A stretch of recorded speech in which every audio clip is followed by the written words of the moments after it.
आपल्या पतीपेक्षा या जगामध्ये कोणी श्रेष्ठ आहे असं तिला कधी वाटत नाही। पार्वती माता म्हटले थांबा थांबा, मी रामाची परीक्षा घेते।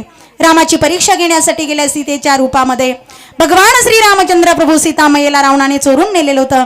भगवान श्री रामचंद्र प्रभू झुडपांना विचारतात माझी सीता पहिली का, झाडांना विचारतात माझी सीता पहिली का, पक्ष्यांना विचारतात माझी सीता पहिली का, माझी सीता सीता सीता सीता। भगवान श्री रामचंद्र प्रभूच्या समोर पार्वती माता सीतेच्या रूपात गेल्या आणि म्हणतात प्रभू मी सीता इथं असताना तुम्ही कुणाचा धावा करताय।